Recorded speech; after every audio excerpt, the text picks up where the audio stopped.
right, ladies and gentlemen, make sure you have your cameras on. We are ready to start checking in. Make sure you guys scan this or go to goeasy.me so you guys can check in for this class.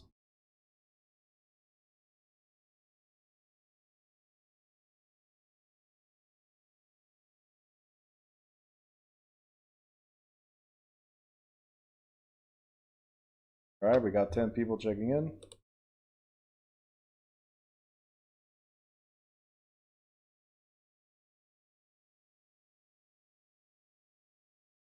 Everyone, we got 27 people so far and only 15 check in. Make sure you guys check in, please.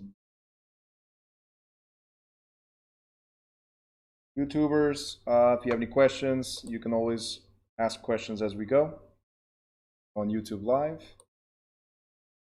Sanam, how are you? Good evening.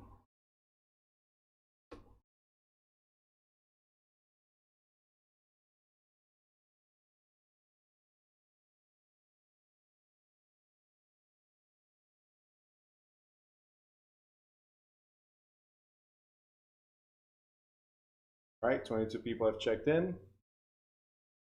Come on, guys, we gotta get faster with this.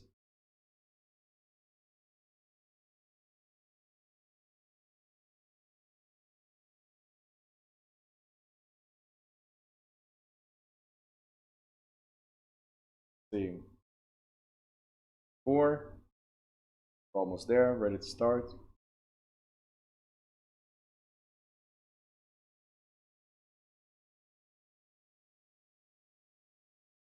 Guys, make sure you have your cameras on, very, very important.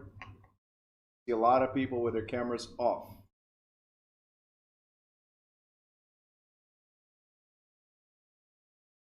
Sanam, do you have a separate math portion?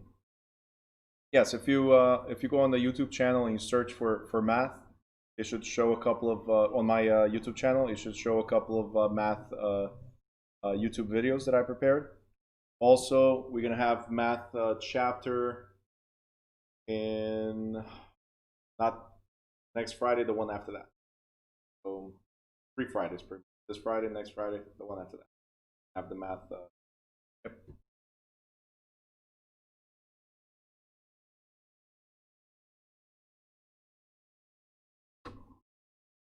All right, 27 attendees have checked in. Is there anybody that hasn't checked in yet? Raise your hand. Everybody's good.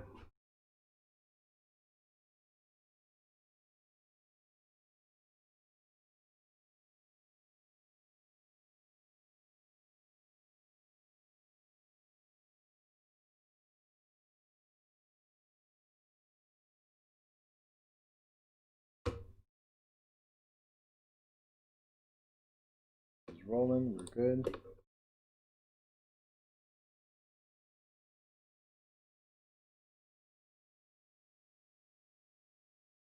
There's still a few people that did not check in. Almost ready to start.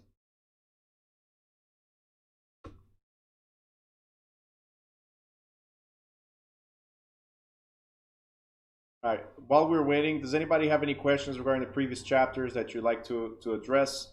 Type it now in the Zoom chat. If you're on YouTube, type it now on the YouTube chat, and I'll address those questions as I'm waiting for everybody to sign in.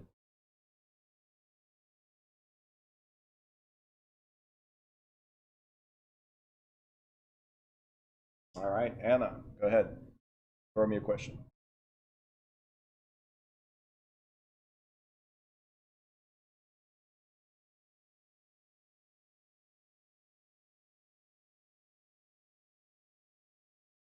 Don't forget the cameras must be on you. Very important.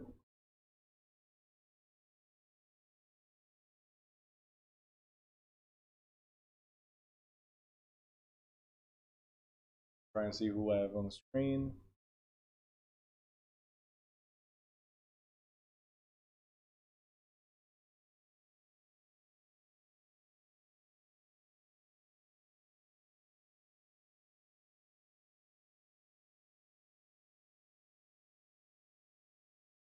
All right, some of you still have your cameras on, and make sure your names match your Zoom name, please.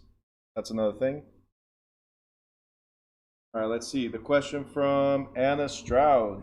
For how long do you owe a principal agency? Till you close? Until it ends. So it's either until we close, that means we have performed what we were supposed to do. It could be until we have a mutual agreement and the seller said, hey, I don't need you anymore. And you said, okay, I don't want you either. All right, so you walk away. You owe a principal agency or principal fiduciary duties until the property is, while the property is in good standing. If the property is destroyed for any reason, it terminates the agency. So there's a lot of different events that could end our duties to the principal. Hopefully, the reason why the duties ended, right, the obligations ended, is because we closed, made money. But there could be several reasons. Sanam, we can give escrow amount to the seller before closing if the seller demands. All right, that's another question from state exam, right? So the seller can demand whatever. If it's not in the contract that says that the seller can demand, right, and the buyer has to agree upon written request, then there's no, the escrow does not leave where it's at. So if I give you $1,000 towards closing and towards the offer, right, and the conditions of that money to be dispersed is upon closing, then no, the seller cannot get it. If the condition says $1,000 and seller is entitled to demand at any point in the transaction, if that's part of the agreement, then yes, seller can get it. So it's a matter of reading the question, right, and all the other answers. But the escrow typically is only released at closing.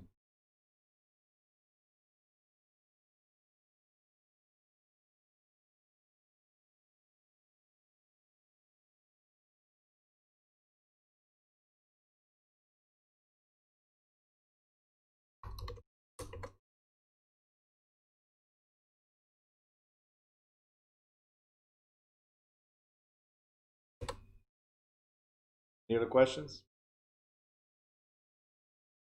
Anna, you're good? Great. Sanam, let me know if I answered that question.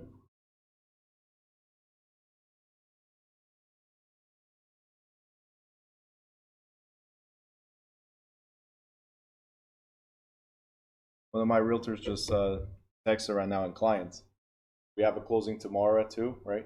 I just got a message saying lunch is on Bruno, and I replied, dollar menu, McDonald's, everyone. He didn't claim where the lunch was going to be, so I went ahead and said McDonald's. That's it. I was too fast. Tati says cheap and not good. It's great for my pocket, right? They said lunch on me. They didn't say where. You got to be faster than them. That's how it is.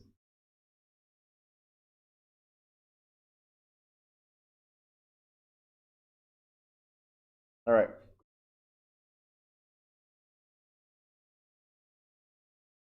Barbecue chicken.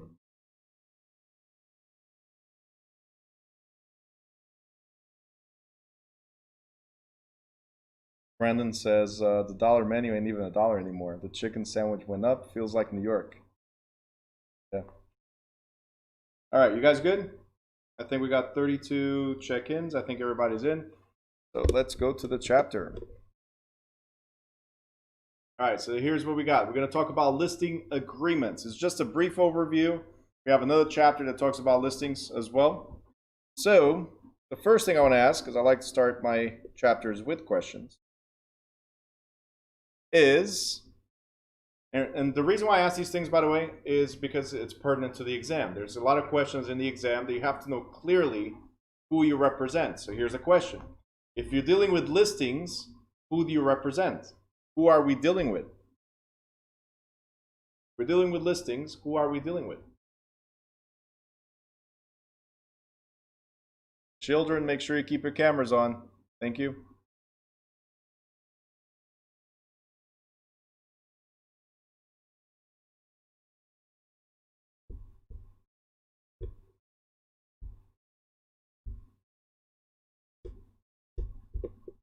Seller. A listing could be the advertising of a house, whether it is to sell or to rent. So I put seller to be easier, but it could be a landlord. Okay, seller or landlord. When we list something, we're listing or advertising or putting a property on the market. So listing. Okay, sellers. That's who we're dealing with. Contract, though, contract only starts when the buyer puts an offer. So mainly the beginning of a contract starts with the buyer, and that goes to the seller, and then they're in mutual agreement. But listings, it's always, always, always seller. So if you're the listing agent, who do you represent? Let me know in the chat. If you're the listing agent, who do you represent?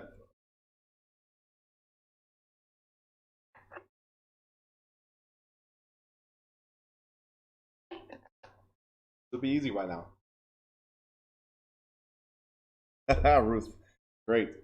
Stacy as well, the client, great. Who's the client though? You know, if you're the listing agent, who's the client? That was the question.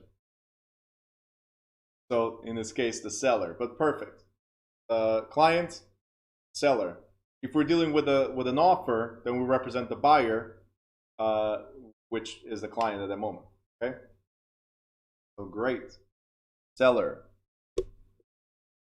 So if we're talking about listing agreements, then we're going to talk about a brief overview on putting houses for sale. Who do we deal with and what do we have to do, right?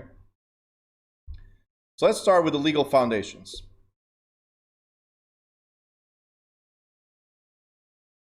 First of all, here's my question on this part, on the legal foundations.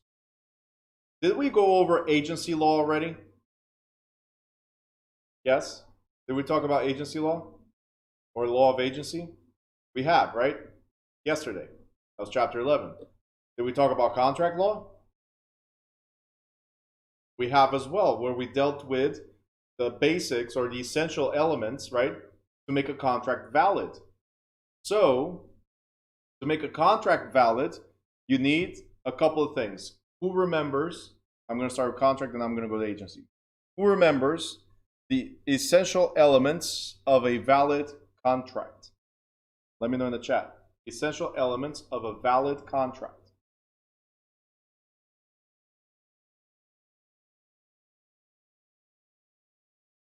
Essential elements. Don't flip pages. I asked who remembers. I didn't ask go search in the book or Google or anything like that. So whatever you can think of, just put it in the chat. Let's see what you guys remember. All right, Lula says offer and acceptance. Anna says legality. Katia is thinking about all the single agencies. So that's the next question. No. Katia, no. Stop right there. That's the next one question. All right. Chaz, validity. I'm asking, what are the elements that make a contract valid? So validity is not one of them. So we got so far offer and acceptance, right? And we have legality. So perfect. All right, Ingrid just wrote meeting of the minds. So just like Sanam wrote on YouTube, that's called mutual consent or meeting of the minds or mutual agreement, right? That means we understand the terms of a contract. What else? Chris, you just wrote buyer and seller. They're essential for a contract to have a buyer and a seller. What about if it's a landlord or tenant? What about if it's a partnership? If it's two people agreeing to do something, what about if it's an independent contractor agreement? Right? Like I'm hiring you to do something for me, right? It's two parties need to be involved. Not two people, two or more parties. Because it could be an LLC. See how it gets tricky? All right? So let's go over this. Sanam wrote offer and acceptance, consideration, legal purpose, and mutual consent. These are the essential elements of a valid contract. There has to be competent parties, right? That means one of the things that's missing here, competent parties. That means that we're both parties or all parties are adults, and of sound mind. That means this contract is being prepared out of free voluntary act. It's free will. That's key. Okay, competent parties, adults of sound mind. The other thing was the mutual consent or offer and acceptance or meeting of the minds. That means that we are in agreement of all the terms of this contract, right? Then we have consideration. Consideration is called exchange of value, which could be good value, right? It could be some good consideration or valuable consideration. So it's either money or something that we trade, so like love and affection, for instance, right? So that's consideration. And finally, legal purpose. Depending on the type of coke, one is legal, makes the contract legal, and the other one doesn't, if you guys remember that. So 4 essential elements of a valid contract. It's key that you guys know this. Did you guys notice that we never said signature anywhere? Signatures are not essential elements because it could be an oral or written agreement. So if it's a verbal agreement or oral agreement, we have nowhere to sign. It's just, hey, we agree, no problem. Shake hands if anything, elbows now, right? Whatever works. But that's it, we're in agreement. If it's written, well, something that's in writing must be also signed. That's what it is, that we agree to the terms in writing. The next one was, because I told you I was going to start with contracts, the next one is agency law. In agency law, guys, what does the word agency mean? Agency law, what does that mean?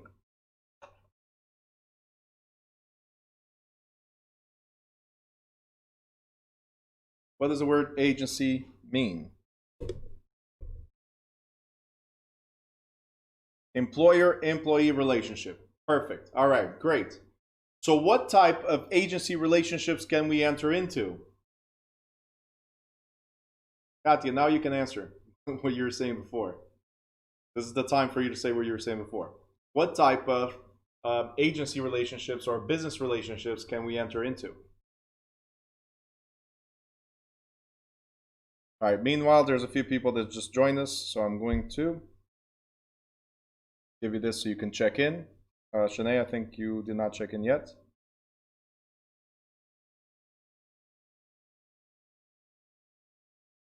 All right, and as far as answers, what do we have? We have dual agency. That means you represent both. You have single. Great. What type of single agencies do we have? All right, you guys are going all over. Oh, hold on. Let's focus. All right, what type of single agencies can we have? Got to remember that. If you have not signed in yet, take advantage now to scan this, please, before I switch back. Chaz, great. So we could be the seller's agent. We could be the buyer's agent. You already said dual agents before, so that's when you represent both parties, right? And then there's another one where you don't represent either one of them. There's no agency. What is that called? There's no agency. What is that called? Transaction broker. Perfect. All right. So the types of business relationships we can get into are seller's agent or landlord's agent, buyer's agent or tenant's agent, right? Dual agent where you represent both parties, right? Or transaction broker where you don't represent either one. So these are the 4 types of business relationships that we can get into. Now, the amount of responsibility that we can get into, that's what somebody was writing: universal agent, general agent, single agent, right? So if you are, limited agency. If you are a universal agent, you have full powers to represent somebody else. If you are a general agent, you have more than one. It's ongoing activity, so it's a broad range of matters that you're helping them with. And then you have the limited or the specific agency where you're dealing with them for one particular purpose, like closing on a house. Okay? So those are the things that we addressed yesterday. Okay? So a listing agreement, that means you're dealing with the seller, is a document that puts an agent or broker in business, right? It is legally enforceable real estate agency agreement between the real estate broker and the client, authorizing the broker to perform a stated service for compensation.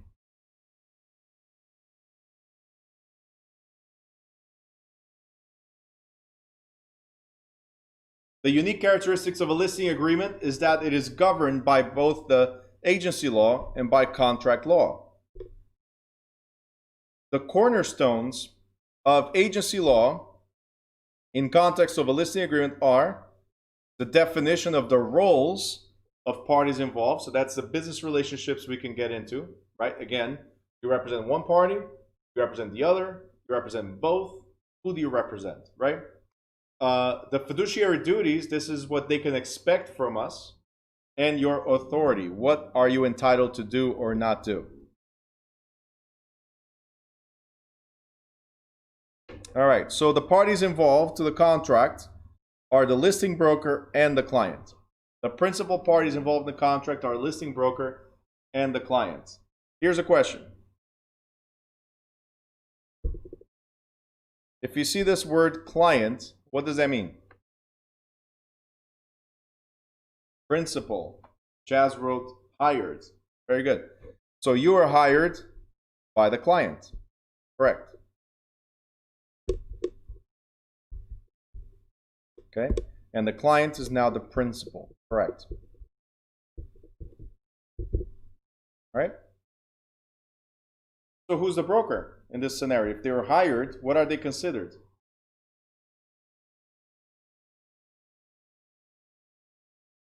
If you're the very good, agent. All right, you guys got it. So if you're hired, you become an agent. Until then, you are a salesperson or a broker.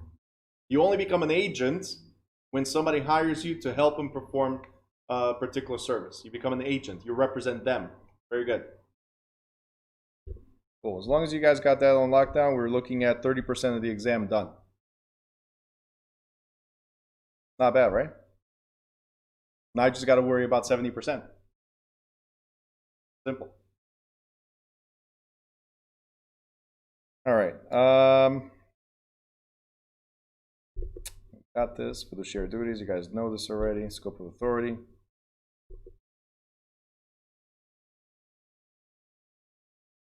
All right, go to the next page. We're at the bottom of page 154.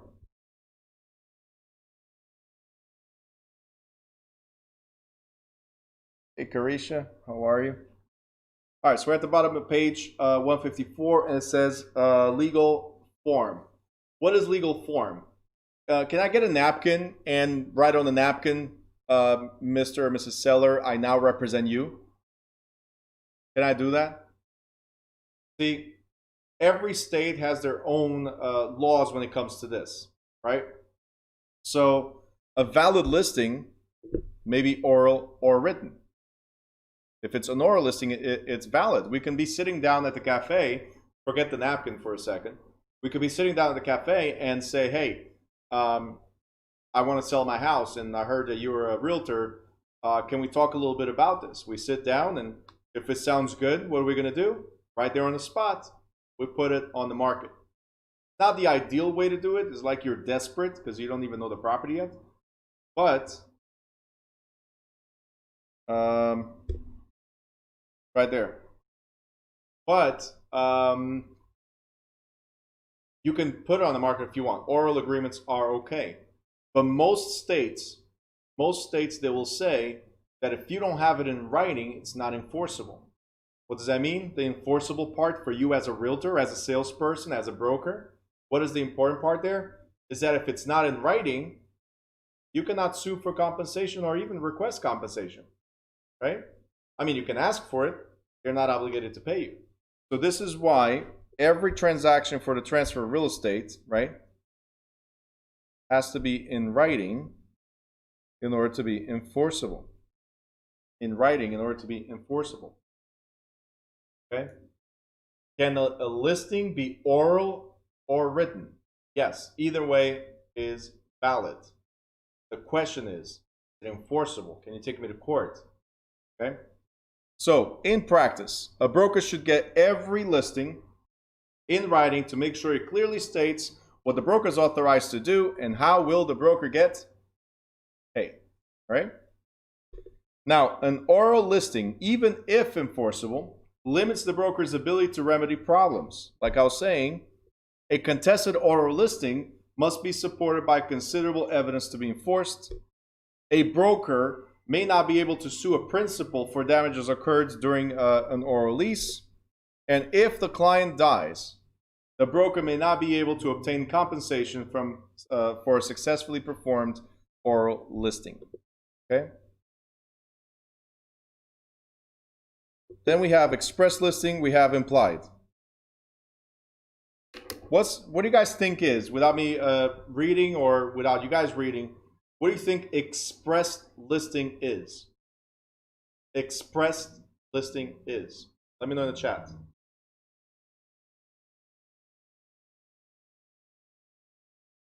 YouTubers, you're welcome to answer as well. Right, said in writing, oral, verbal, and Wafa for the win.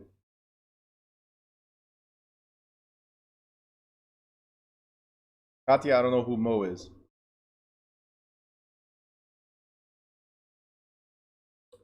Right here, Wafa, right here, perfect.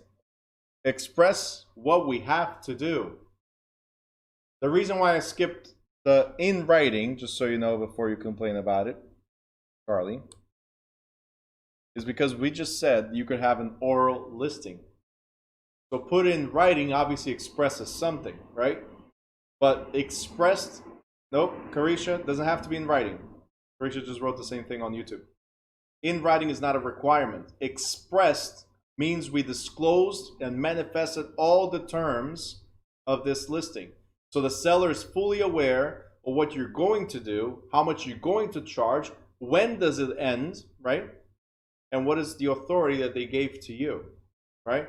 So very, very important. That's expressed. It could be expressed verbally, or it could be expressed in writing. The key is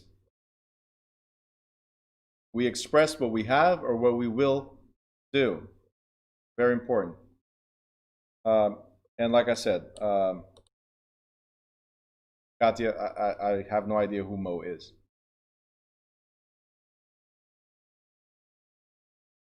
All right. What about implied?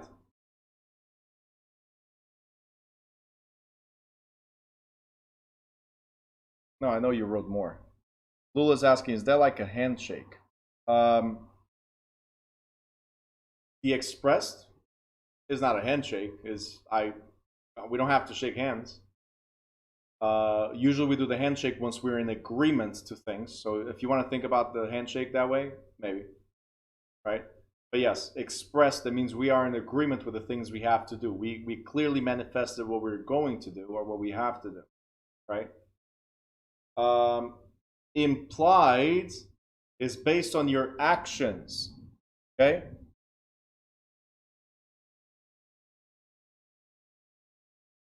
You guys are struggling with your you're struggling with your keyboards. I don't know what's happening over there.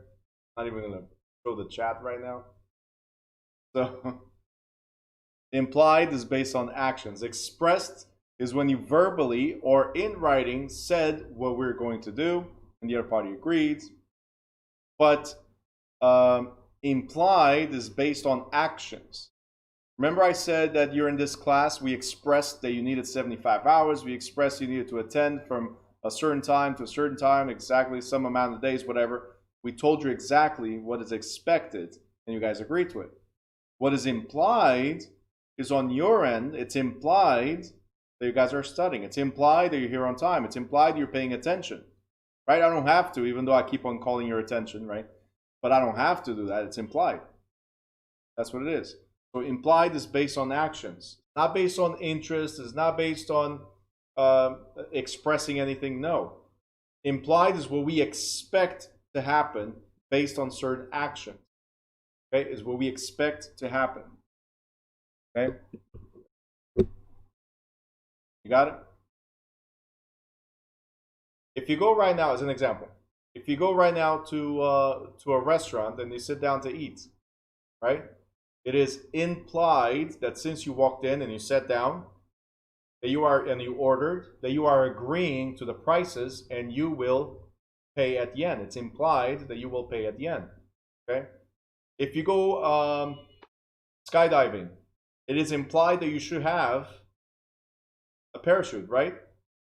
The first step is you're going to go skydiving. That's what you express. Hey, I'm going to go skydiving, right? What's implied that you don't have to tell everybody, hey, but I'm going to wear a parachute, right? You don't have to tell everybody. It's implied that when you skydive, right, you wear a parachute. Otherwise, you're diving, literally. All right? So, implied actions, what we expect. Expressed is what we stated, whether in writing or verbally.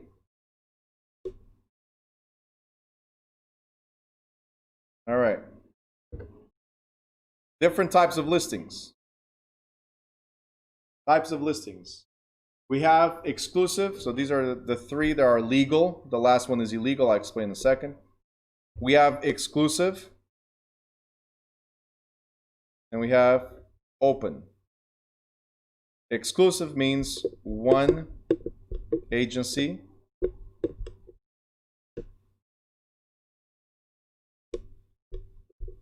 Open means many agencies. Okay.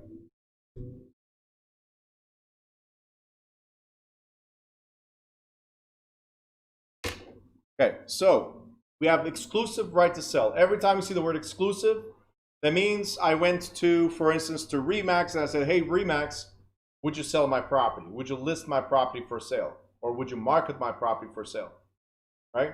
I'm contracting with one agency only, right? They become my agents because I hired them, one only, okay? Open listing, I'm going to explain right now. Open listing is when we're contracting with many agencies or many real estate brokerages, okay? With many. So not one, it's not exclusive, it's many. That means I'm going to go to Remax, I'm going to go to Century 21, I'm going to go to ERA, I'm going to go to New Direction Realty, I'm going to go to all these different brokerages out there. I'm going to knock on their doors and say, hey, I'm a seller of a single family home, 3-bedroom, 2-bath. I'm looking for $300,000. If you have a buyer, let me know. Right? That's what open listing is. Right? I'm knocking on several doors. Okay? Let me just correct this. Brokerages. Sorry. Many brokerages.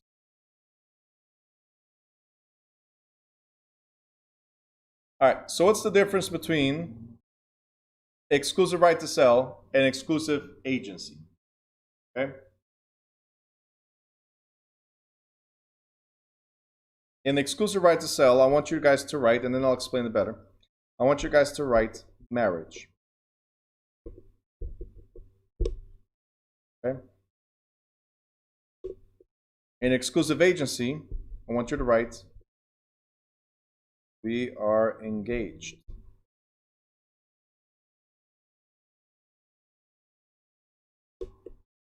And then open listing, open relationship.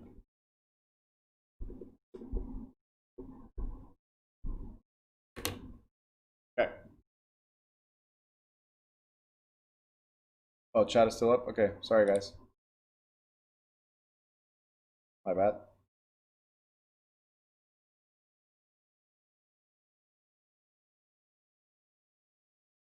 So again, exclusive means one. Open, I want you guys to write many brokerages. Then here on the right, where it says exclusive right to sell, write marriage. Where it says exclusive agency, write engaged. And where it says open listing, write open relationship. And we're going to start with open relationship. Okay, so like I was saying before, open relationship or open listing, we're not really committed. We're knocking on several doors. Hey, Remax, hey Century 21, hey ERA, hey Weichert, right? We're knocking on these doors, right, individually. So it's not the seller contracting with one, and that one goes knock on all the doors. No, it's me, the seller, go knock on every single door and say, hey, I have a single family, 3-bedroom, 2-bathroom I'm trying to sell. If you know anybody, let me know. So there's no real commitment there, right? There's nothing in writing that says, hey, I'm going to pay you right now if this happens or that happens. No. Okay. And then the next one, exclusive agency, is where you're engaged.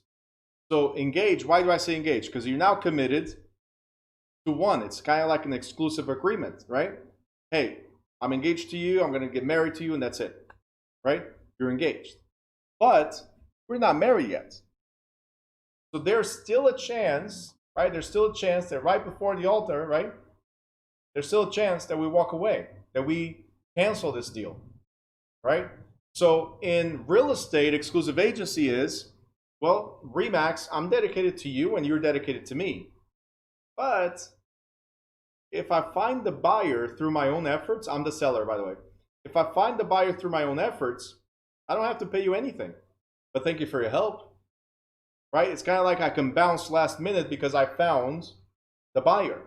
I don't have to pay you anything. Where in an exclusive right to sell, we're married. If you ever heard the term, it's cheaper to keep her, right? I'm sure there's one for men as well, but I'm just using a regular term, cheaper to keep her. That's what this is. Meaning, we're married, meaning, hey, it doesn't matter if I find the buyer or if you find the buyer, you Remax or you Wyke or you whatever, you still got to get paid. I still have to pay you. I cannot, if I find the buyer and I bounce and I say, hey, you know what? It was nice meeting you. Bye. Right? And I walk away. You can still come after me for monies. Right? It's like a divorce. You still got to get compensated somehow. Engaged, I can walk away, no harm, no foul. You knew what you're getting yourself into. We're not married yet. Right? So if you spend money, that's your problem. Open relationship, no commitment whatsoever. It's not one agency, it's many brokerages out there. You guys understand? So we're going to go over this more in detail in a second. Hey, Rishi, what's up, man? Oh, thanks. Appreciate that. This one right here, guys, it's illegal. Net listing is illegal.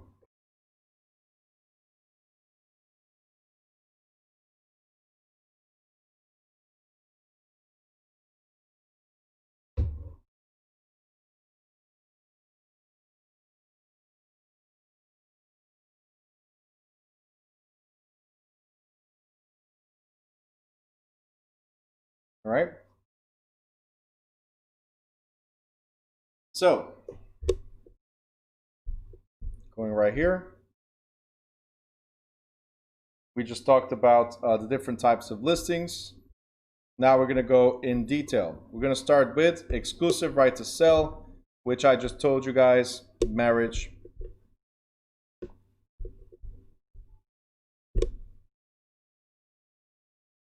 That means one agency has the exclusive right to sell the property. So,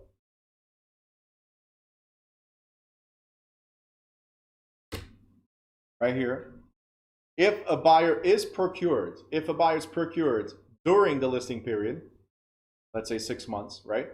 The broker is still entitled to a commission, regardless of who is the procuring cause. The broker is still entitled to a commission. So if it's Remax, does not matter if the owner found the buyer without the agency help, right? Doesn't matter if the owner found the buyer, the broker still got to get paid. That's the exclusive right to sell. Exclusive right to sell.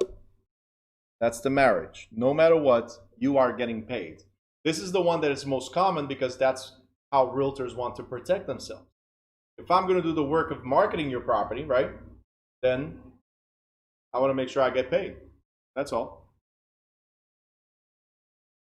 The next one is exclusive agency. And this is when I said we are, it even fades away. Engaged. So it says right here, an exclusive agency listing authorizes a single broker, so again, exclusive, to sell the property and earn a commission. But leaves the owner, if you guys read it, but leaves the owner the right to sell the property without the broker's assistance.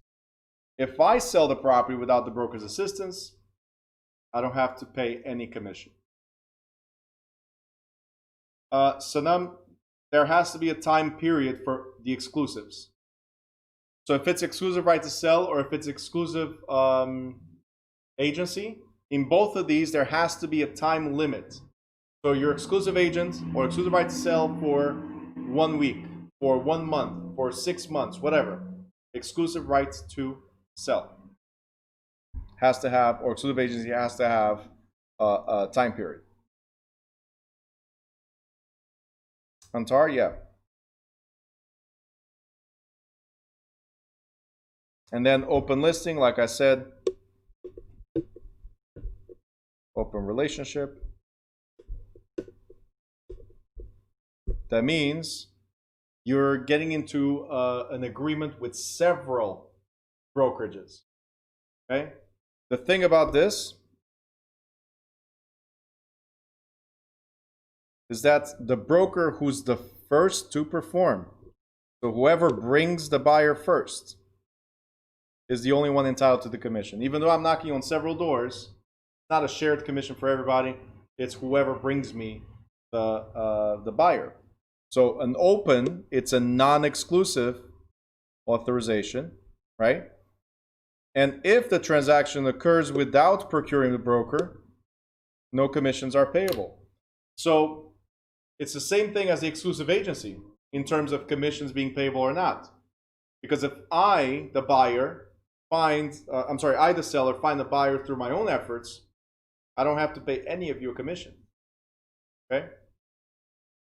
So my question is, guys, out of these three, so the exclusive right to sell, the exclusive agency, or the open listing. So again, between being married, being engaged, or being in an open relationship, which one is the best for the seller? Which one is the best for the seller? Let me know in the chat.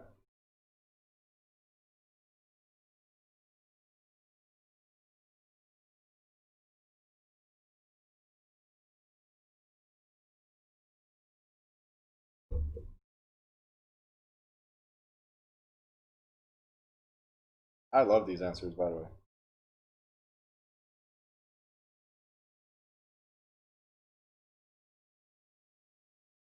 Stacy wrote elusive. One of these is very elusive. I know you meant exclusive. Yeah.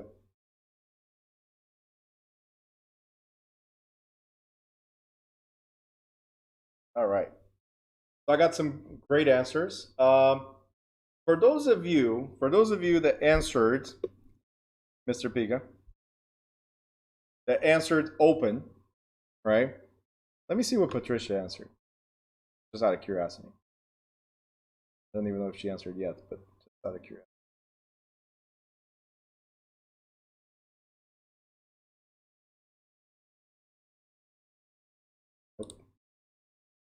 Patricia, would you like to answer this one? I just want to, out of curiosity. I want to see what's your answer.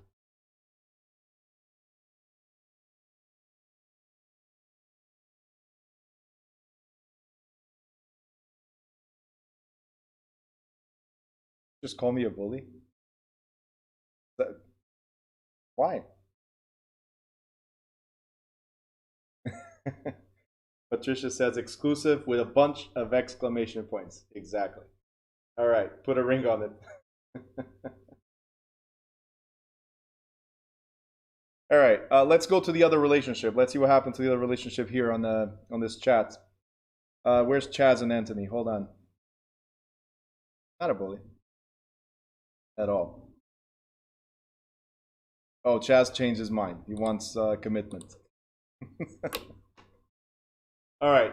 So here's the thing, guys. Open relationship, there's no commitment. You can go around, jump around, and hey, if I'm happy, I'm happy. If you're happy, you're happy. And make sure you don't bring anything home. That's all, right? Mr. Piga, that's what it is? Patricia, you can throw the shoe. It's okay. Shoe, vase, whatever. The point is, in an open relationship, in an open listing, there's really no commitment. So how much do you think, let's go by logic now. How much do you think the agents from Remax, from Wycard, Century 21, ERA, let's say New Direction Realty, how much effort are they going to put into this type of listing? Am I going to advertise the property? I'm going to spend money out of my pocket without any commitment, right? Or even if it's free, I'm going to go into all my social media and put everything right there. I'm going to post that this property is for sale. Just like in an open relationship, there's no commitment. If there's no commitment, there's no effort. Like I see you when I see you, right? Same thing. In this one, so those of you that said exclusive agency, there's a little bit more commitment because we're engaged, right? Because it's that one agency. We are somewhat committed. But like I said, the seller can find a buyer through their own efforts and not have to pay. So there is a little bit more commitment. Maybe we'll put on the MLS, maybe we'll put on Facebook, Instagram, whatever, right? But are we really going to have that virtual tour happening, the drone tour? I'm going to create a website just for you, for your property? Don't think so. In this one, I'm almost guaranteed a commission. I just got to find a buyer. Which one is the best for the client? Well, wherever the agent is most committed. It's a matter of common sense if you guys go through it, right? Open listing, no commitment. Exclusive agency, some commitment. Exclusive right to sell, hey, we're married, fully committed. You guys understand? So which one is the best? And this is why this is one of the most common type of agencies. See, the question is confusing, Lula, because I asked you which one was the best for the client. Exactly. It still is the best for the client.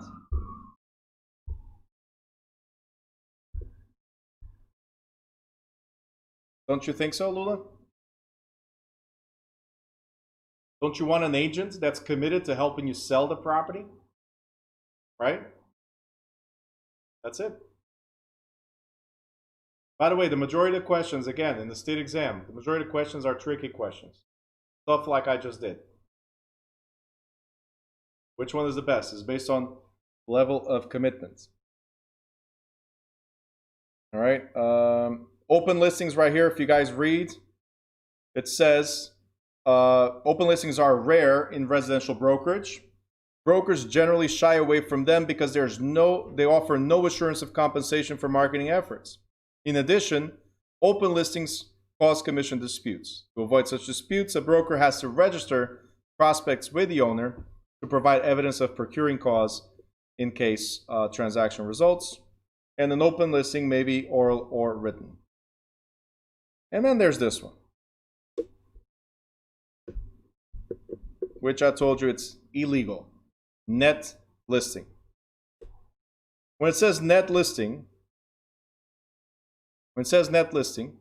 it's pretty much the seller tells you, hey, I only need X amount of dollars. And you go to the seller and say, hey, I can get you the X amount of dollars, but anything above that is my commission. Is that okay? Right? So most states, like the state of New Jersey as an example, require that you tell upfront to the client how much this is going to cost them, either in a percentage or a flat fee. So a net listing leaves it open to whatever the market brings. A net listing is one in which the owner sets a minimum acceptable amount to be received from the transaction and allows the broker to have any amount received in excess as commission. assuming that the broker earned a commission according to the terms of the agreement. Now, the owner's net may or may not account for closing costs. So here's an example. A seller requires $75,000 for a property. The broker sells the property for $83,000, and they receive the difference. So the commission was $8,000. That's over 10%. If you guys can negotiate 10%, great. Let me know how you do it, and I want to follow you. But you have to tell them up front 10%. You can charge 50%. You can charge 100%. Guys, you can charge anything you want, as long as you express it to the seller that this is how much you're going to charge. They have to know up front. Okay? Lula, I'll address that in a second. But right here, it says, net listings generally are regarded as unprofessional.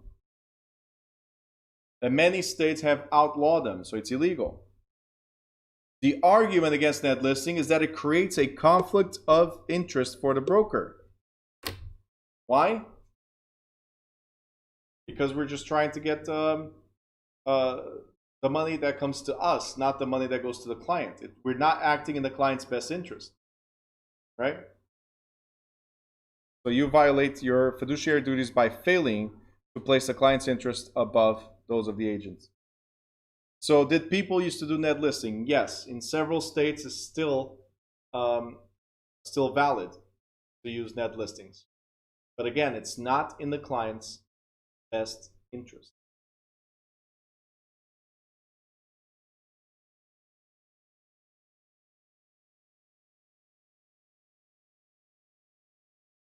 Brandon, go ahead. Okay. So net listings, do they still use net listings? In some states, yes.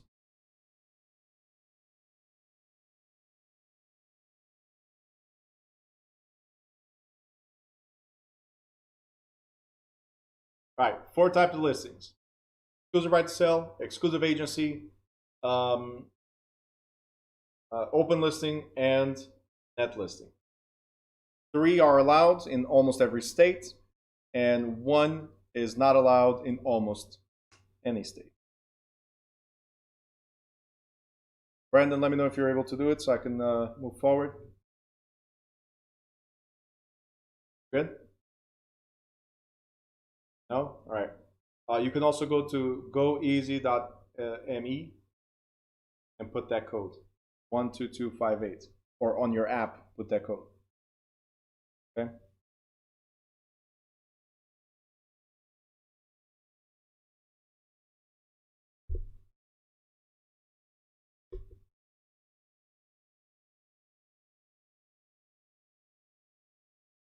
All right, next page at the bottom, we have transaction broker agreement. Who can explain to me what is a transaction broker before we move forward? What is a transaction broker? Mr. Piga, you don't have to cry. They're like, I was just messing with you. Did Patricia throw something at you? These women. All you wanted was an open relationship. I understand.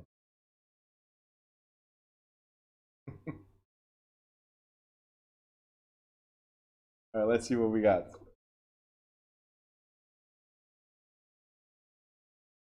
All right, Cindy, I guess. Cindy. Someone who oversees a transaction, no agency relationship. Correct. Perfect. They just facilitate the transaction. There's no agency relationship. So what does that mean, no agency relationship? That means we do not represent the seller. Okay, in this case, because it's a listing, we do not represent the seller. So, transaction broker is a non-agency relationship with the seller or the buyer, in this case, seller. The agent is not bound by fiduciary duties to the party. Nevertheless, transaction brokers enter into binding agreements with buyers and sellers to complete the transaction. Such agreements may be exclusive or non-exclusive. Like conventional listings, transaction broker agreements binds the principal to a compensation agreement in the event that the broker procures a property or a buyer. So even though you're operating as a transaction broker, and we talked about this last night, you're still entitled to commission. It's the same thing as being a company that prepares documents or being an attorney. The only difference is the type of representation. Both of them prepare docs, but one of them goes a little bit above and beyond than the other. Okay.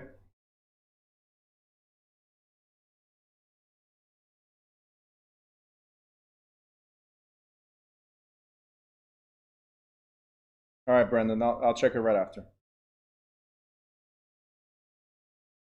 All right. Let's see. Next page. We have multiple listing, or as we call it, MLS. So if you guys heard of MLS, is multiple listing system or service, depending. This is pretty much what I call, guys. I call this the Craigslist for realtors.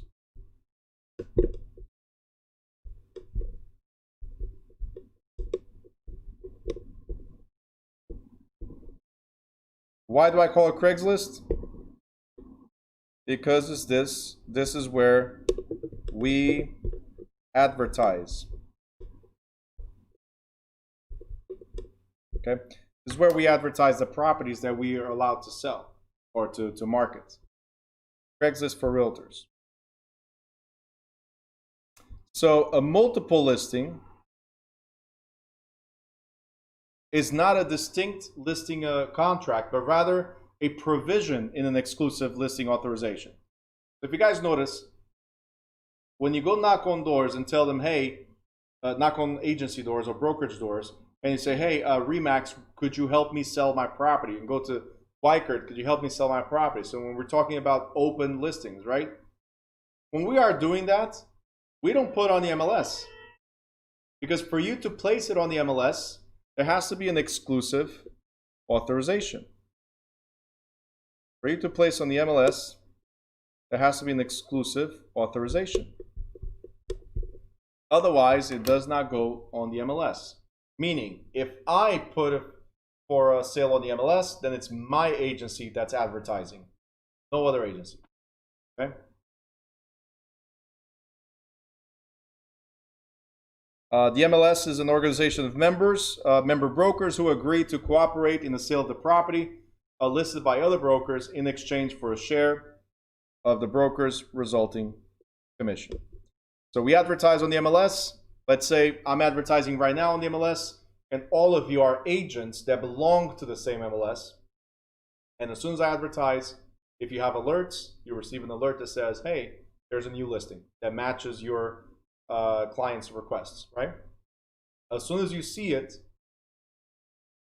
you can contact me and say, Bruno, I want to see the property. Great. We're now cooperating, right? We talked about this yesterday as well, that I have to cooperate. Even though you might not be from the same agency, I have to cooperate with you. From the same brokerage, I have to cooperate with you. Any questions so far? Let me know if you have questions before I move forward.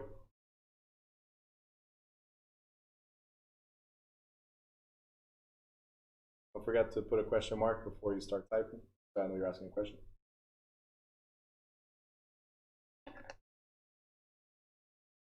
There you go. Hi, Carly, for the question.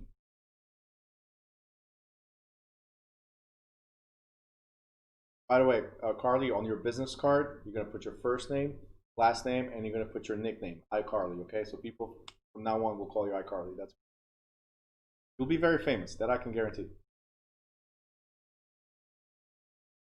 Only realtors have access to the MLS. So because the MLS is created by a specific group, then you have to be a member of that particular group. So the Zillow is a type of MLS, let's say, because if you do it for sale by owner, put on Zillow. MLS simply means that there's multiple listings in one place, right? The difference is we have several MLSs in New Jersey, as an example. We have the GS MLS, which is Garden State. We have the NJ MLS, which is New Jersey MLS. We have Hudson County, Monmouth Ocean County. We have Central Jersey MLS. There's so many, right? And they're created by local organizations of realtors. So do you have to be a realtor to have access to it? No, because these are also public. There's the public side of it. But for you to advertise, you have to be a member of that particular MLS. If that MLS is part of the National Association of Realtors, then you have to be part of the National Association of Realtors as well. So it's based on membership. Okay? You have to be a member of an MLS. Sanam is asking, can I tell my broker that I like other broker property? I'm a little lost on the question. Why would you tell? I mean, why would you tell? Yeah, why would you tell your broker that you like another property? Oh, as a buyer. Okay, great. Now I got it. So can you tell? Yeah, actually, a lot of people don't understand this. I have buyers that sometimes get upset at us. They're like, oh, they don't do anything, right? I send them properties, and they're like, I always ask them, I ask all my clients, if you find anything, right? Because I'm looking, but maybe you find something that you like, right? If you find anything, let me know. Because then I get to see two things. One, what your interest is, right? And two, where you're looking. Because most of the times when I go search on our MLS, on the private side, that property that you found on Zillow or you found on Trulia or you found wherever you found it, right? That property is already under contract. Sometimes, this is ridiculous, but sometimes the property already closed and it's still active on the MLS, on Zillow. All right, this is why I don't trust Zillow or Trulia or anything like that. Because most of the times it's no longer available, right? And this is where my clients usually get upset, and I have to explain and I have to show them, look, you're looking at Zillow, you're going to find a bunch of properties, okay? Half of them, if not more than half of them, they're already under contract or already sold. So find what you like. It will give me a better understanding of what you're looking for, right? Then I'll let you know what we got. That's it. So the first 2 weeks maybe, it's a lot of confusion because how come you don't find anything yet? I find all these things on Zillow, Trulia, or whatever. Well, you're finding it because it's apparently available on your end. But here you go. And usually I take screenshots or something that says already closed on whatever date or under contract on whatever date. So I don't just tell them. I actually send them a picture of the status. This way they can never say backfire, right?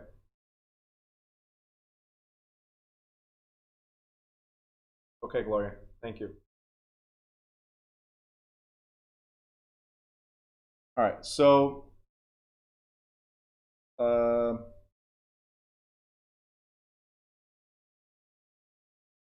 oh, and as far as the membership to the MLS, because I told you there's different MLSs, you might, usually I recommend participate just one.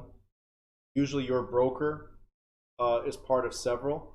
So especially in the beginning, do you have to have all the MLSs? No, because there are memberships, there's payments, right? If there's payments and you're not making money yet, should you be part of all of them when there's somebody at the office that has the access to all of them, the broker? So until recently, I never cared for having another MLS, right? But being a partner to the company, I have to have access to the other MLSs as well, just in case.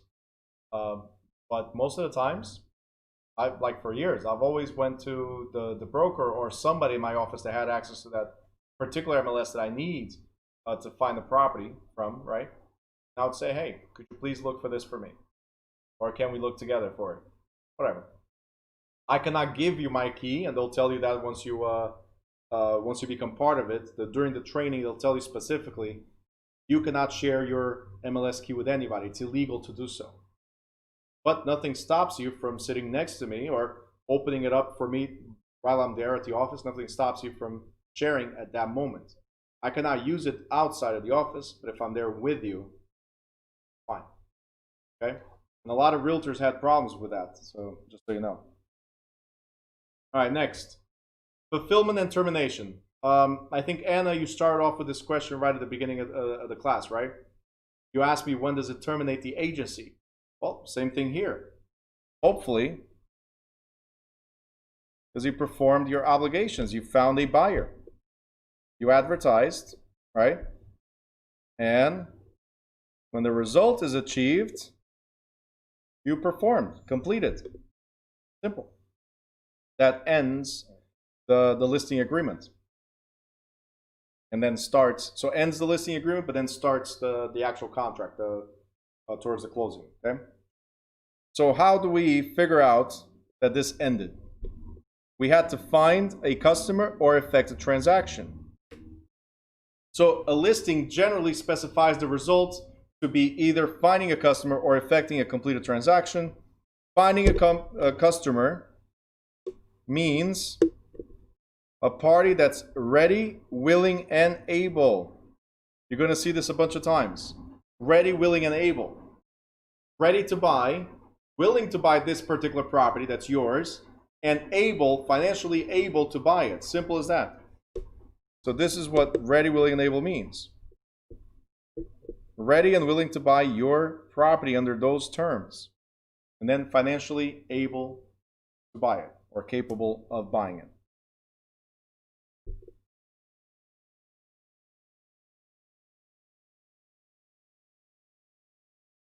All right, next page we have compensation. The only thing that matters in this whole book is this, right? Isn't that what you're here for? Raise your hand, or actually, you know what? Give me a 1 on the chat if this is all you're here for.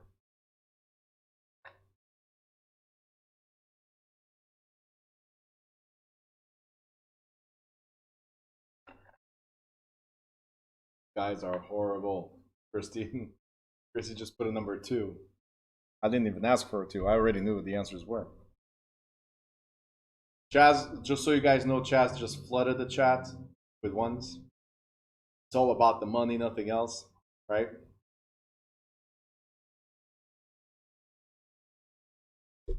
Ingrid, really? For all these years?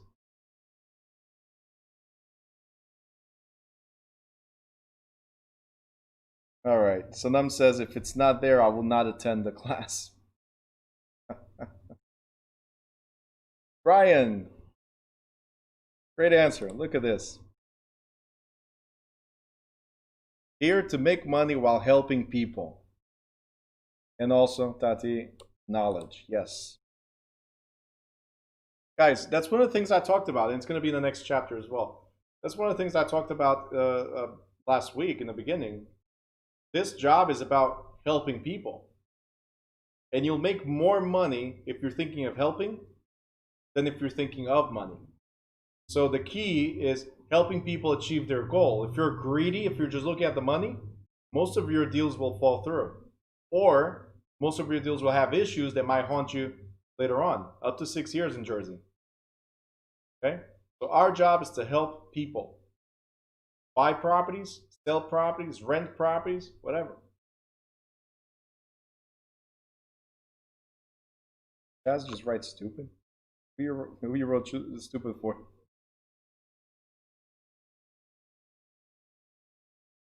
Carly, also for the love and affection.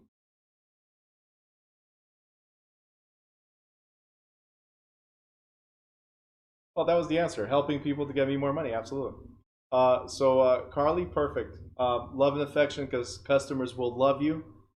I don't know about the affection part, but customers will love you and bring you more clients. The affection part, I think you're in the wrong game show. Yeah, that's a good way of thinking. Tatiana says leads. Absolutely. The more you help, the more leads you get. Great. So compensation. How do we figure out compensation? The main item of performance for the client is payment of compensation if the agreement calls for it. The broker's compensation is earned and payable when the broker has performed according to the agreement. There's 2 words here, and I'm going to explain these 2 words in a second because it might be a question. The amount and structure of compensation, potential disputes over who has earned a commission, and the client's liability for multiple commissions are other matters that the listing agreement should address. Now, what is the difference between earned and payable?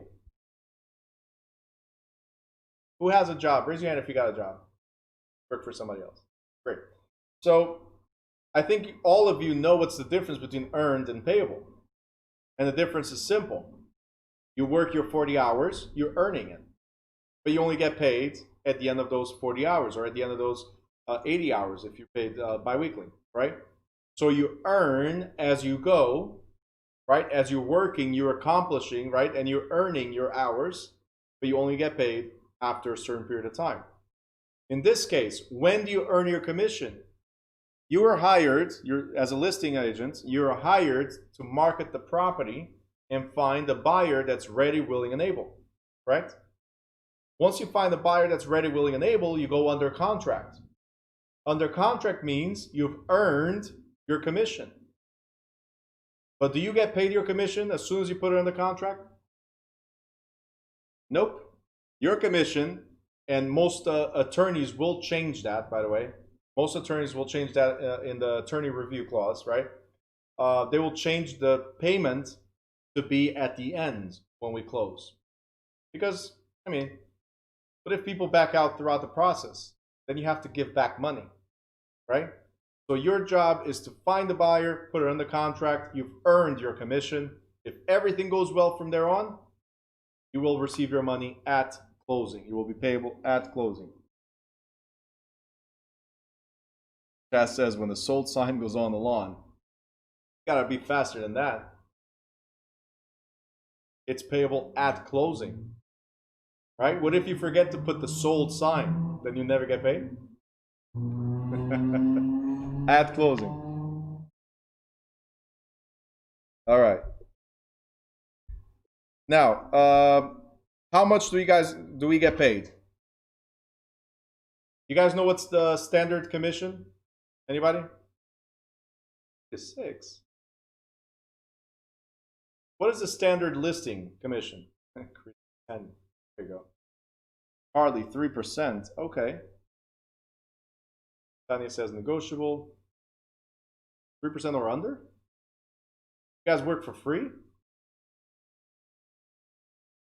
3%. 1%, Katya. Okay, you know what? Here's what I'm going to do, Katya, so you know. I'm going to list all my properties with you.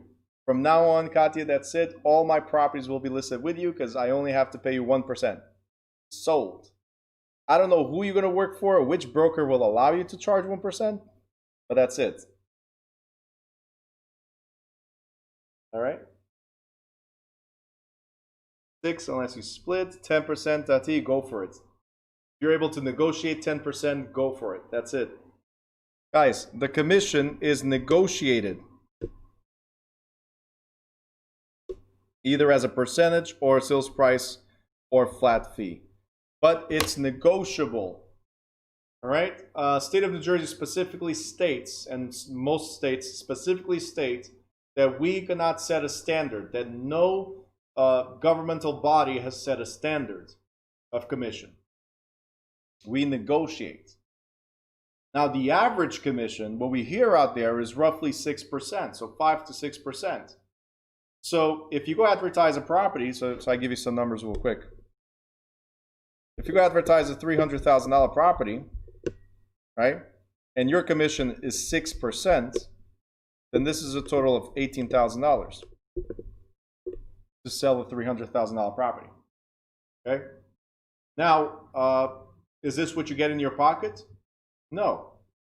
This is if you find a buyer, your broker gets $18,000.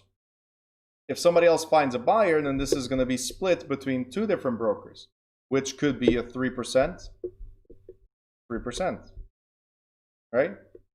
So again, that's for the listing broker, and that's for the buying broker. So 9,000, 9,000. And then you get paid.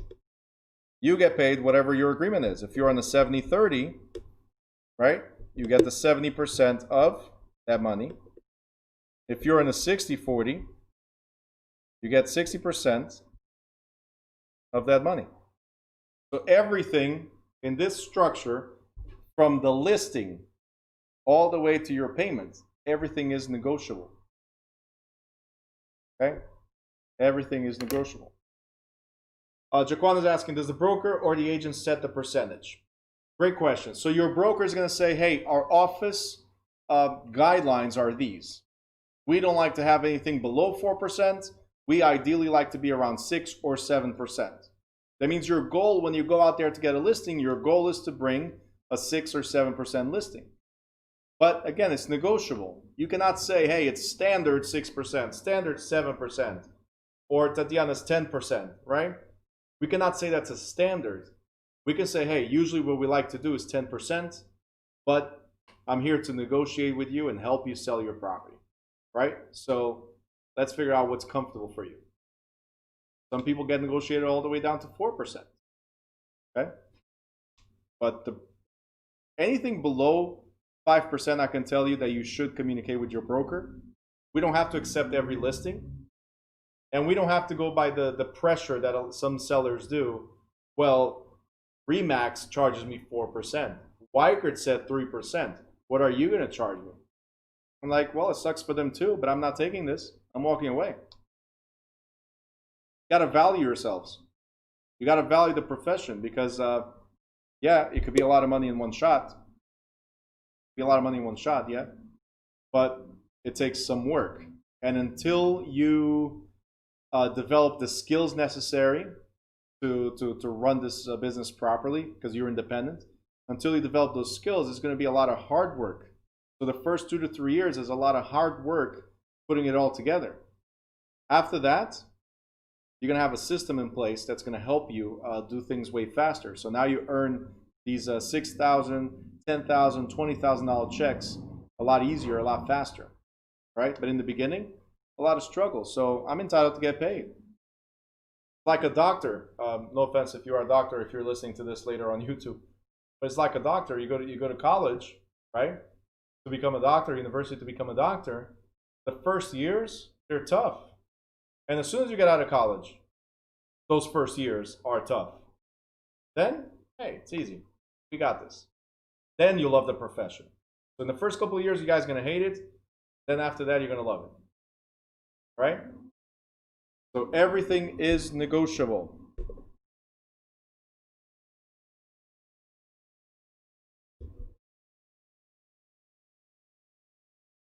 Compensation for buyers brokers. I just talked about that.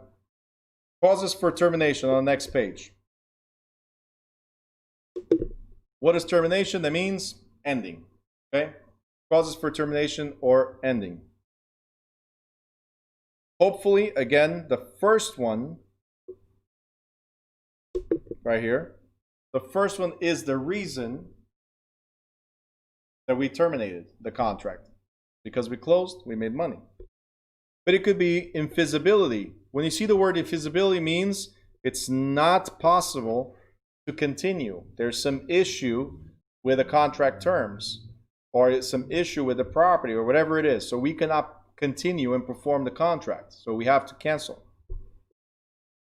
Mutual agreements, revocation, abandonment, breach, lapse of time. That means it expired. It was a 6-month listing. It's now 6 months and 1 day, and you still did not close.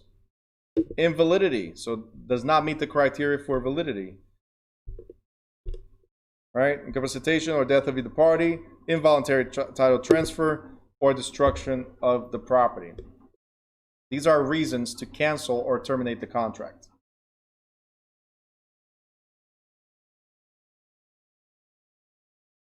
Okay, this is just a quick reference I mentioned earlier.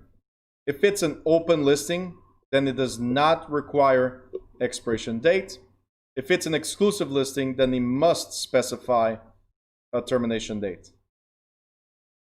Okay? And it cannot have an automatic renewal. Okay, Tatiana's asking, so lapse of time, can it be extended? So that's what I was reading right now. You cannot have an automatic renewal. Okay, that means it has to be manual renewal. That means you have to go there and say, hey, Mr. or Mrs. Seller, I know the 6 months expired, but hey, it's the conditions of the market, or this situation, that situation, whatever the reason you believe it might be, and you try to negotiate another 6-month period. Okay, so can you, if it expired, can you renew the contract? Yes, but it cannot be automatic renewal. It has to be you go there and negotiate a new term with the client.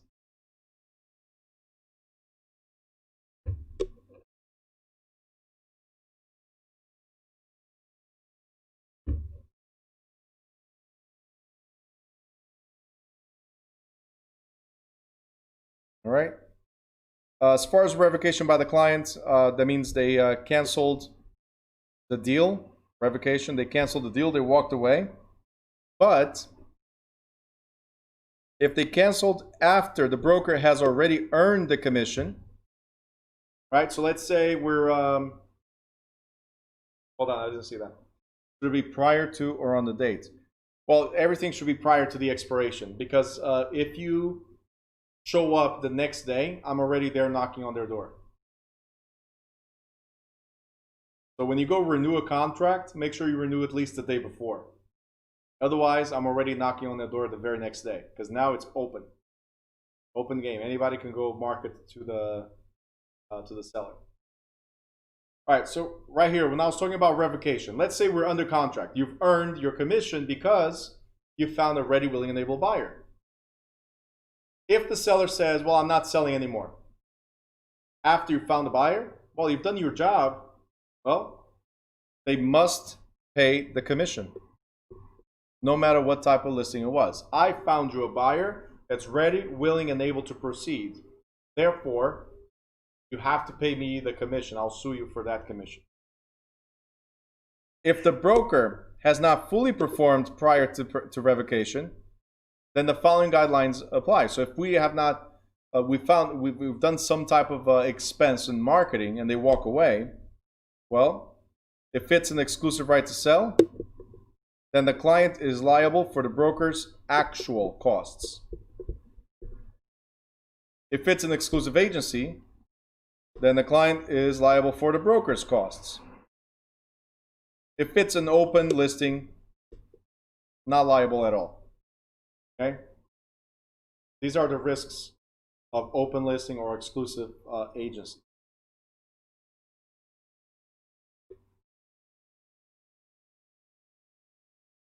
If the broker is the one that revokes the contract, the client may sue the broker for money damages.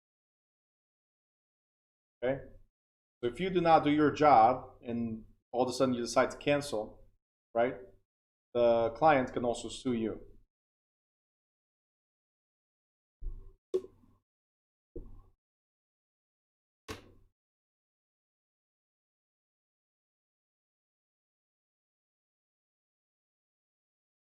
Anthony, what's the difference between actual cost and just cost?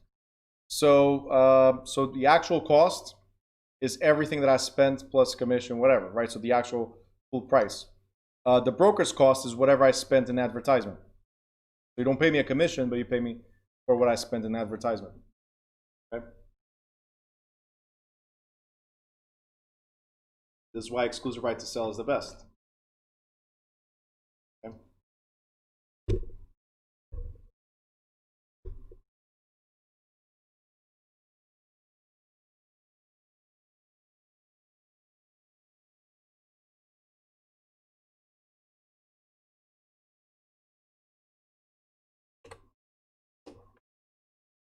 All right, listing agreement clauses. We're going to briefly go over this because I already pretty much explained the whole thing. Hold on a second. Wafa wrote, you guys are really struggling with keywords. It's tough for me. Wafa wrote 5% this he has to pay for seller, buyer, agent. Okay. So if it's, I understood your question. Okay. If it's an exclusive right to sell and we charge 6% commission or 5% commission, whatever, then you have to pay me that. Because I did my part. You're the one that walked away. Okay? But if it's an exclusive agency, you only have to pay for whatever I spent on the listing, on the marketing. That's the difference. So yes, do I get the 5%? Yeah. Okay.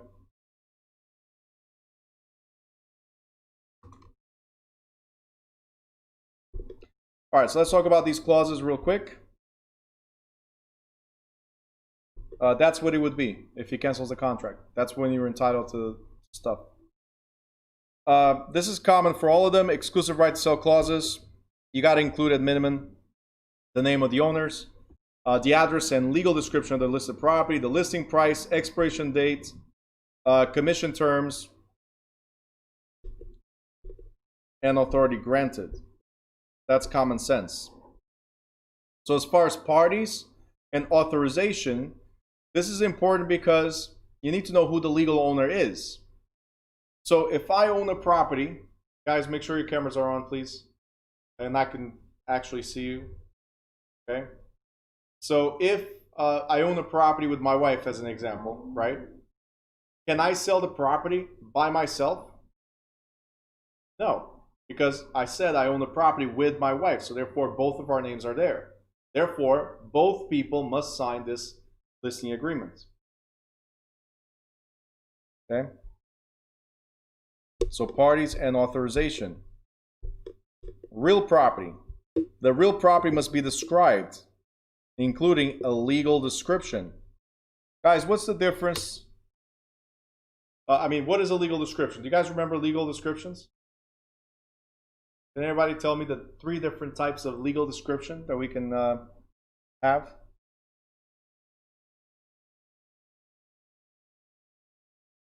Did you just write Coca-Cola? I said legal description, property description. Property description.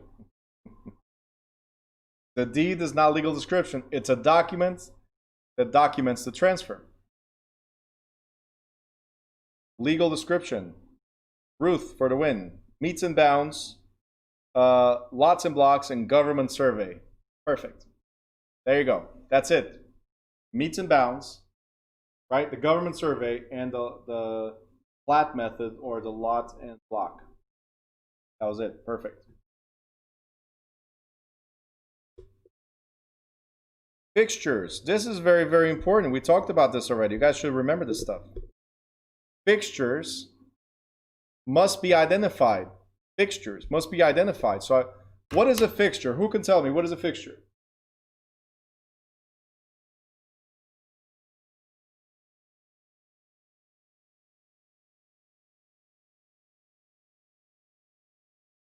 Addition? Okay. Kind of. Antar for the win. Anything attached to the house. Not just an addition. Anything attached to the house. Because I can add walls. And they're not fixtures. Anything attached. So fixture is affixed or attached to the property. Okay? Affixed or attached to the property. Like kitchen cabinets. They're not part of the structure. They're attached to the structure. Like a chandelier is not part of the structure, but they're attached to the structure. So anything that's affixed or attached to the property is a fixture. Now let me ask you guys, if I go and look at a property and I look around and I see, in this case, I have TVs over here, and they're on the wall, should I ask if the TVs are included or not? Just ignore it altogether. Anybody? I should. Absolutely. Hey, I just want to know. Some people go like, of course not. Well, I've had people that even say, oh, the fridge is included. We are not moving that thing, right? Fridge is included. Just take it, right? The TVs could be included. The furniture could be included. Furniture is not fixtures, but the point was you always got to ask, no matter what, always ask if it's included or excluded from the transaction. So when you're doing a listing, right, you're interviewing the seller. A listing is an interview of the seller and their intentions. What is included? We go through every single room. What is included in this room is what is excluded from this room. In every single room. You got to ask. So fixtures attached or affixed to the property. Okay. Personal property. So I talked about the furniture as an example. So the furniture, hold on, Ruth. It Big Soames real estate, yes. So Big Soames real estate, yes. Lula says a chandelier is an auto. No, it doesn't have four wheels. A chandelier is a fixture, yes. All right. So anything that's attached, it's automatically a fixture. It's not automatic either. You have to turn on the switch unless you have the lap on still not automatic or you have to be present. Anyway.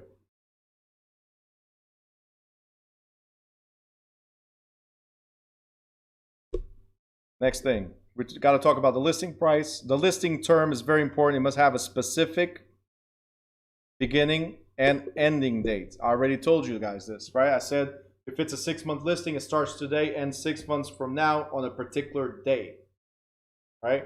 Very important. And guys, make sure you know exactly what that date is. I mean, your phones are great to help you count 1 month, 2 months, 3 months, all the way to 6, and it shows the date. Like all you have to do is skip the months. I just saw a listing. It's a 6-month listing for 7 months. Only because the listing was placed in December, but ends in June, which is the 6th month of the year, right? So I guess somebody did not want to count by their fingers. They just went 6. So now it's a 7-month listing, not a 6, right? The seller could cancel the contract right away because that's not what they agreed to.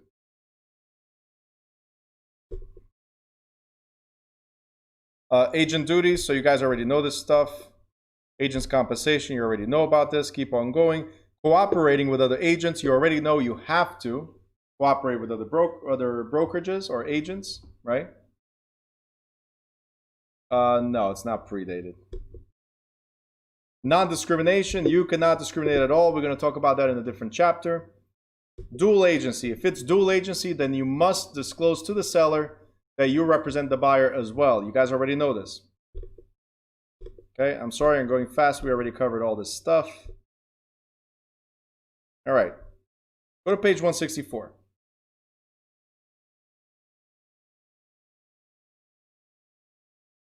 And we have seller's property condition disclosure.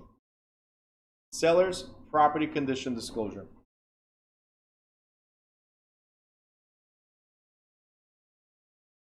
My question now is, who should prepare the seller's property condition disclosure?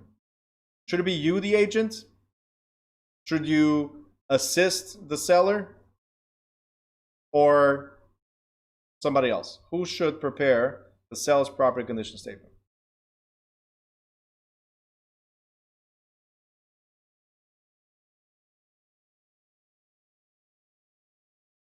I know I'm always tricking you, and maybe you guys feel like this is a trick, but the answer is simple.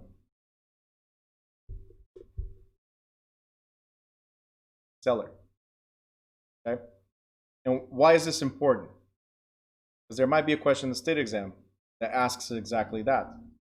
Who's responsible for completing the seller's property condition disclosure statement? Or they might not say sellers, they might just say property condition disclosure. But again, who knows the property better than the seller? Nobody. So only the seller fills out this form. Only the seller fills out this form where they're telling you, to the best of their knowledge, this is the condition of the property. The roof is 5 years old. There's no mold in the basement. That I'm aware of, there's no issues with the furnace. That I'm aware of, there's no issues with the water main or whatever it is. And a copy of the required notice may be attached to the listing. Maybe attached to the listing. But new laws in most states allow the buyers to cancel a contract if they have not received this disclosure. Okay? So the seller has to have this disclosure written, and the buyer must receive a copy of this disclosure. To the best of my knowledge, I didn't even know a house was here. So the seller can even write that, right? It's a way for the seller to, hey, not my fault if there's damages, right? Or for the agents to say, hey, it's not my fault. They said it, not me. All right. So it's very, very important, guys, that this disclosure is prepared to relieve you guys from liability. This is to protect you, agents, from liability. You have a listing, ask for it. Paola, if you don't have this disclosure, right, you could be liable for any statements. Right? Very, very important, guys. With that being said, I did not play yesterday, but I'm going to play today. Let me just make sure these don't have sound.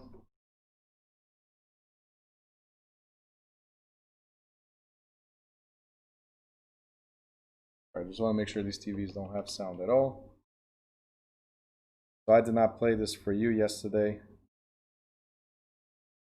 but I have to now.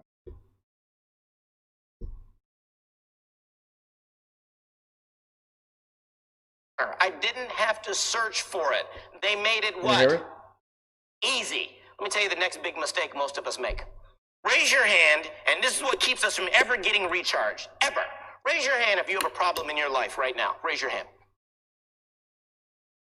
If you don't raise your hand, you lie about other things also. We all do. I call it our monkey. And that monkey sits on your what? Back. And guess what people try to do with their monkey? They give it to us. And guess what we do? We take their monkey. It's not your monkey. Your job when you leave this class is to start practicing monkey maintenance. That's your job. I am a master at it. Because here's what will happen. People ask you this, so tell me, if I buy this short sale, do you think that I'll get at least 20 or 30% equity? That's a great question. Let's do this. Let's ask the appraiser that question, and then they can let you know about the equity and how much equity you have in a property. Everybody raise your right hand. Go like this. Turn to the person next to you and say, it's not my monkey. Let me tell you how serious I am about the monkey. If this is all you get out of this class, it would change your life. Your life.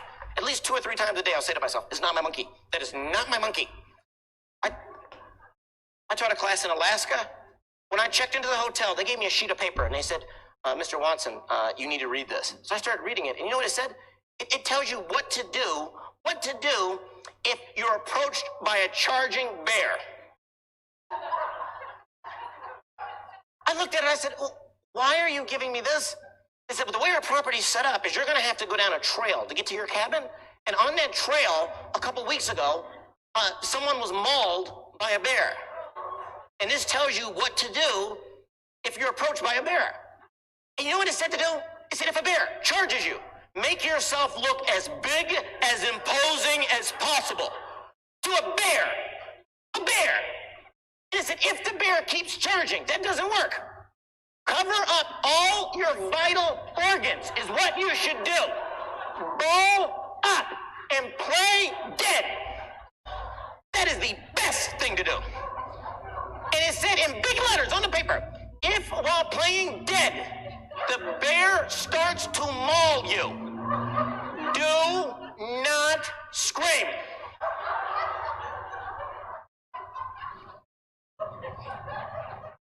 I said, sir, step into my common sense corner here. I'm being mauled by a bear, and you're telling me to not scream? He said, what happens if you scream, now it becomes territorial, and the bear is probably going to have to finish you off.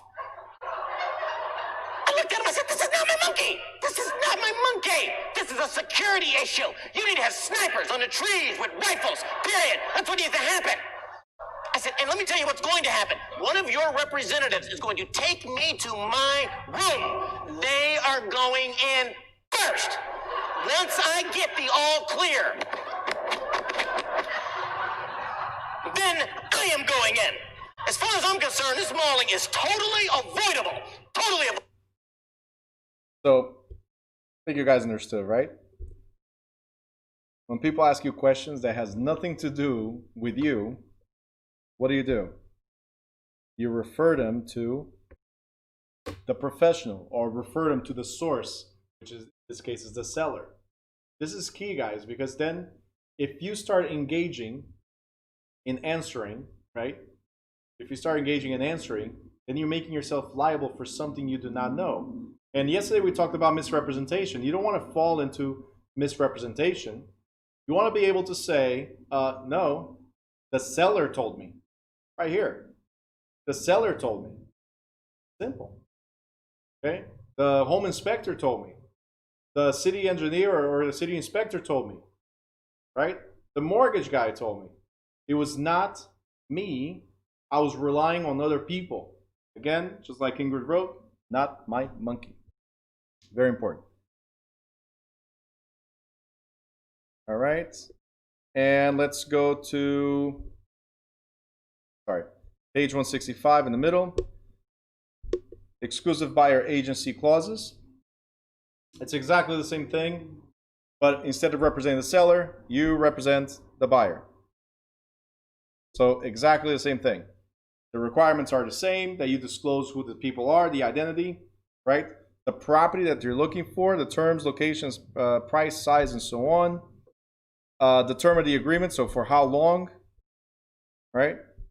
The buyer's agreement to work exclusively through the agent. Seller's duties the agent's duties to locate a suitable property. Non-discrimination clause, we cannot discriminate, and signatures of the parties. So exactly the same thing. The difference is you're dealing with the buyer, not with the seller. Compensation, same guys, we already covered this. All right.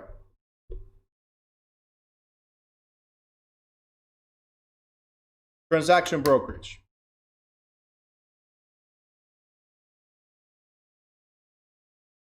Transaction brokerage. In the transaction brokerage, we're not representing either party. You guys already know this by now. So we're just repeating, right? So the clauses in the transaction brokerage is also the same. Identify the parties that are involved, your authorized activity, and then you have to have a non-agency declaration. What does it mean, a non-agency declaration? It means, hey, I don't represent you. I'm just facilitating, preparing docs, and that's it. All right? So again, you guys already know this by now. Now let's go, keep skipping pages. And we get to the final page. Any questions regarding this chapter, guys? Any questions you might have? Let me know right now. Put a question mark. I will answer. YouTubers, you can ask questions as well. Guys, anything that I've skipped, just so you know, again, anything that I've skipped is either we already addressed it, or we're going to address it more in detail in a different chapter, right? And I really like to focus on the stuff that's heavily tested. You guys have not noticed. I'm not saying for you not to read. I'm not saying for you not to go over it. I just rather go straight to the point in terms of what's actually tested versus going through reading the whole book when you don't need it. Okay, that's your part. All right, any other questions or no? All right, going once, going twice. All right, we're gonna skip to break. It's 7:27. We're gonna be back at 7:40, guys. 7:40. YouTubers, I'm gonna close this session and I'll open one right after. See you in a bit.